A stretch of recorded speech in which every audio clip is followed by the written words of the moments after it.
कभी सोचा है आवाज, ध्वनि, ये है क्या चीज? ये एक ऐसी ताकत है जिसे हम देख तो नहीं सकते, पर ये हमारी पूरी दुनिया को चलाती है। ये हमें एक दूसरे से जोड़ती है, हमारा मनोरंजन करती है, हमें खतरों से आगाह भी करती है। तो सवाल ये है कि ये काम कैसे करती है? चलिए आज इसी कंपन के सफर को थोड़ा और करीब से जानते हैं। तो आज हम कहाँ कहाँ से गुजरने वाले हैं। सबसे पहले हम समझेंगे कि ध्वनि आखिर है क्या। फिर देखेंगे कि ये एक जगह से दूसरी जगह जाती कैसे है, इसकी खासियतें क्या है और असल दुनिया में ये हमारे किस काम आती है। और आखिर में हम इंसान की सुनने की क्षमता से भी परे की दुनिया में झांकेंगे। तो चलिए शुरू करते हैं बिल्कुल बेसिक से कि ध्वनि आखिर है क्या, पैदा कहाँ से होती है। अच्छा, एक सवाल है, स्कूल की घंटी, एक गिटार और हमारी अपनी आवाज, इन तीनों में क्या कोई कॉमन चीज है? सोचिए जरा, ये तीनों बिल्कुल अलग अलग चीजें हैं, पर ये सब आवाज पैदा कर सकती हैं। कैसे? इसका जवाब ना बहुत ही सिंपल लेकिन उतना ही जरूरी है, और वो है वाइब्रेशन यानी कंपन। हम जो भी आवाज सुनते हैं, हर एक आवाज, उसकी शुरुआत एक कंपन से ही होती है। यही यही इसका असली सोर्स है। इसे ऐसे समझिए, मान लीजिए स्कूल की घंटी बज रही है। जब वो वाइब्रेट करती है तो वो अपने आसपास की हवा के मॉलिक्यूल्स मतलब कणों को धक्का देती है। इससे हवा एक जगह पर दब जाती है। इसे कहते हैं संपीड़न या कंप्रेशन। और फिर जब घंटी पीछे की तरफ हटती है तो वहीं पर एक खाली जगह बन जाती है, जिसे कहते हैं विरलन या रेरफैक्शन। और बस यही दबने और फैलने का सिलसिला, यही संपीड़न और विरलन की लहरें हैं जो आवाज बनकर हमारे कानों तक पहुंचती हैं।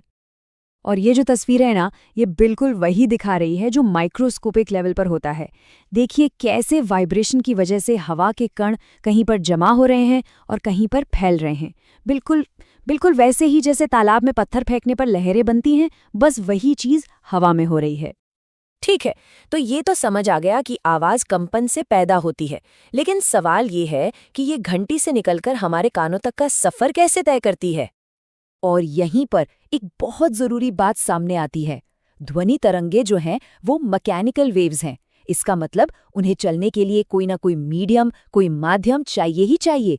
हवा, पानी, लोहा, कुछ भी चलेगा, लेकिन खाली जगह मतलब वैक्यूम में आवाज ट्रैवल नहीं कर सकती, क्योंकि कंपन को आगे बढ़ाने के लिए कुछ तो चाहिए ना।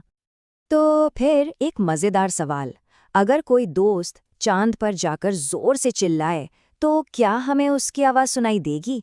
हम जानते हैं कि चांद पर हवा नहीं है, कोई एटमॉस्फेयर नहीं है। तो क्या लगता है? और इस सवाल का पक्का जवाब देता है ये बेल जार एक्सपेरिमेंट। ये देखिए, जैसे जैसे इस जार के अंदर से हवा को पंप करके बाहर निकाला जाता है, अंदर बज रही घंटी की आवाज धीमी और धीमी होती जाती है और आखिर में बिल्कुल बंद हो जाती है। क्यों?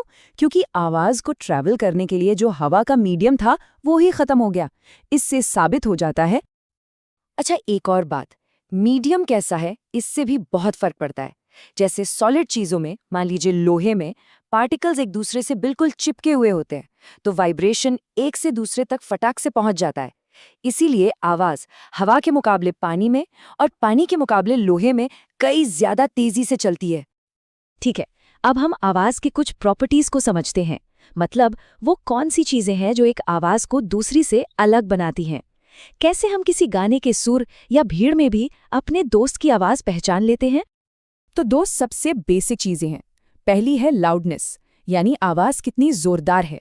ये डिपेंड करता है वेव के एम्पलीट्यूड पर, मतलब लहर कितनी ऊंची है। जितनी ऊंची लहर उतनी तेज आवाज। और दूसरी चीज है पिच, यानी आवाज कितनी पतली या मोटी है। ये डिपेंड करता है फ्रीक्वेंसी पर, मतलब एक सेकंड में कितनी लहरें गुजर रही हैं। जितनी ज्यादा फ्रीक्वेंसी उतनी पतली या हाई पिच वाली आवाज। बिल्कुल, जैसे यहाँ लिखा है, गिटार की आवाज की पिच ज्यादा होती है। क्यों? क्योंकि उसके तार बहुत तेजी से वाइब्रेट करते हैं, मतलब उनकी फ्रीक्वेंसी ज्यादा होती है। वहीं एक ड्रम की आवाज की फ्रीक्वेंसी कम होती है, तो उसकी पिच भी लो होती है। लेकिन एक और चीज है, टिम्बर या गुणता। ये थोड़ा ट्रिकी है। सोचिए, एक पियानो और एक गिटार, दोनों पर सेम नोट बजाया जाए, फिर भी हमें पता चल जाता है कि कौन सा पियानो है और कौन सा गिटार है ना। बस यही जो आवाज का कैरेक्टर या टेक्सचर है, जो उसे यूनिक बनाता है उससे ही टिम्बर कहते हैं। इसी वजह से हम सबकी आवाजें भी अलग अलग होती हैं। चलिए अब देखते हैं कि आवाज के ये सारे नियम कानून हमारी असल जिंदगी में कहाँ और कैसे काम आते हैं। और यकीन मानिए, कई बार तो हमें पता भी नहीं चलता। आवाज का रिफ्लेक्शन यानी किसी सतह से टकराकर लौटना, ये हर जगह होता है। पहाड़ों में चिल्लाने पर जो गूंज या एको सुनाई देती है, वो इसका सबसे सिंपल उदाहरण है। लेकिन हम इसे बहुत स्मार्ट तरीकों से भी इस्तेमाल करते हैं। जैसे बड़े बड़े कॉन्सर्ट हॉल की छतें घुमावदार बनाई जाती हैं ताकि आवाज हर कोने तक बराबर पहुंचे। मेगाफोन आवाज को एक दिशा में भेजता है। और हाँ, डॉक्टर का स्टेथोस्कोप, वो भी तो दिल की हल्की सी धड़कन की आवाज को रिफ्लेक्ट करके डॉक्टर के कानों तक पहुंचाता है। अब इसका एक बहुत ही हाईटेक इस्तेमाल देखते हैं, सोनार। इसका पूरा नाम है साउंड नेविगेशन एंड रेंजिंग। इसमें होता क्या है, एक पनडुब्बी पानी के अंदर एक साउंड पल्स भेजती है। ये आवाज जाती है, सामने किसी चट्टान या किसी भी चीज से टकराती है और टकराकर वापस आती है। अब आवाज को जाने और आने में कितना टाइम लगा, उससे ये कैलकुलेट कर लिया जाता है कि वो चीज कितनी दूर है ना कमा। ये तस्वीर बिल्कुल वही प्रोसेस दिखा रही है कि कैसे एक जहाज सुनार का इस्तेमाल कर रहा है। और ये टेक्नोलॉजी सिर्फ समुद्र की गहराई नापने के लिए नहीं है। इसी से पानी के नीचे के नक्शे बनाए जाते हैं, डूबे हुए जहाज़ों को ढूंढा जाता है और तो और मछलियों के झुंड का भी पता लगाया जाता है। पर रुकिए, कहानी अभी खत्म नहीं हुई है। सच तो ये है कि जितनी भी आवाजें इस दुनिया में मौजूद हैं, हम उसका एक बहुत छोटा सा हिस्सा ही सुन पाते हैं। हमारी सुनने की क्षमता से परे भी आवाज की एक पूरी की पूरी दुनिया है। ये चार्ट देखिए, हम इंसान सिर्फ 20 हर्ट्ज से लेकर 20,000 हर्ट्ज के बीच की फ्रीक्वेंसी ही सुन सकते हैं। इससे कम वाली फ्रीक्वेंसी, जिसे इंफ्रासाउंड कहते हैं, वो हाथी और व्हेल जैसे जानवर इस्तेमाल करते हैं। और 20,000 हर्ट्ज से ज्यादा वाली फ्रीक्वेंसी यानी अल्ट्रासाउंड, उसे चमगादड़ और डॉल्फिन जैसे जीव शिकार करने और रास्ता खोजने के लिए इस्तेमाल करते हैं।